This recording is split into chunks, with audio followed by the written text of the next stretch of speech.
जब घमंड का प्रचंड सर चढ़ के बोलने लगता है तो बहुत ही बुरा होता है, लेकिन मेहनत का प्रचंड हर एक घमंड को दंड देने लायक बना देता है।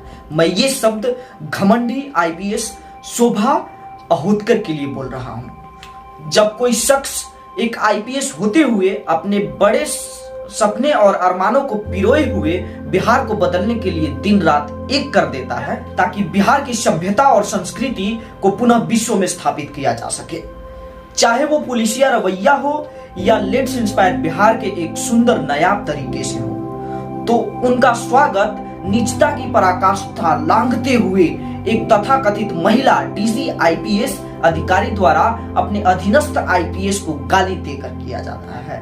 जी हाँ, हम बात कर रहे हैं आईपीएस विकास वैभव की, जो खड़गपुर से आईआईटी करने के बाद बिहार में शांति स्थापित करने के लिए बिहार अपने प्रदेश को सेवा देने चले थे, जो अभी बिहार सरकार के होमगार्ड और अग्निशमन विभाग के अपर समादेष्टा के पद पर कार्यरत है। जरा गौर कीजिएगा कि कैसा अफसोस हो रहा होगा उस शख्स को जब एक बिहारी के नाम पर बेइज्जती तो दूर की बात है, उनके माँ बहन को डीसी आईपीएस शोभा अहोतकर, यहाँ समझिएगा कि एक आईपीएस महिला को दूसरे आईपीएस की माँ बहन को गाली देना कितना उचित है और सही है। उस शख्स के अंदर क्या गुजर रही होगी जो चले थे अपने प्रदेश को नई दिशा दिखाने, और यहाँ बिहार में ही महाराष्ट्र से आए शोभा अहोतकर ने उनको बिहारी होने पर जलील कर दिया। ये तो उन्होंने कभी सोचा ही नहीं होगा कि बिहार के लोग मुझे कभी गाली देंगे, लेकिन दूसरे जगह से बिहार में आकर कोई और गाली दे रहा है तथा बिहार होने पर धिक्कार भी रहा है, और उल्टे में आकर उनके ऊपर शो कॉज भी निकलवा रही है ये मोहतरमा। अपने हुनर से बिहार को बदलने वाले किसी योग्य इंसान को इस तरह से स्वागत होगा तो धिक्कार है बिहारियों तुम पर, और धिक्कार है नीतीश बाबू आप पर भी। नए बिहार को सपना दिखा रहे वैसे तथाकथित नेताओं से सवाल है कि इस मामले पर आपके कान पर एक बिहारी आईपीएस के पक्ष में अब तक जू क्यों नहीं रेंगी? अपने आप को बिहार का नया तुर्रम खां समझने वाली शोभा अहोतकर, आपने गलती किया है तो स्वीकारिए और सार्वजनिक माफी मांगिए।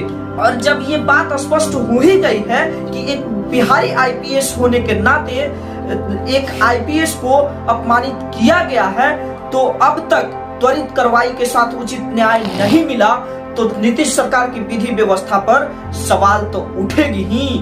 नीतीश बाबू को जवाब तो देना ही होगा। साथ ही शोभा अहोतकर को निलंबित नहीं किया गया, धकिया कर बाहर नहीं निकाला गया, तो नीतीश बाबू लानत है आप पर और आपको जवाब तो देना ही पड़ेगा। जिस घमंड के साथ आप कहते हैं ना कि ये सुशासन की सरकार है, कहीं वो सिर्फ बनावटी तो नहीं? अंत में मेरा यही सवाल रहेगा कि क्या आपके लिए राजनीतिक ही सर्वमान्य है? क्या बिहार के एक मुख्यमंत्री होने के नाते आईपीएस विकास वैभव के लिए आपके दिल में कोई जगह नहीं है?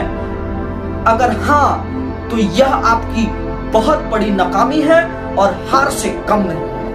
चलते चलते विकास वैभव सर के लिए सिर्फ इतना ही रहेगा कि आप जैसे व्यक्तियों से हम सभी को हिम्मत, साहस और नई ऊर्जा मिलती है। आपने अगर बिहार को बदलने के लिए ठाना है तो हमें पता है कि बिहार को बदल कर ही सांस लेंगे। इन तथाकथित दो कौड़ी के गालीबाजों से डरने की जरूरत नहीं है। आपको बहुत सारा हिम्मत सर, और बिहार से आपको बहुत सारा प्यार भेज रहे हैं।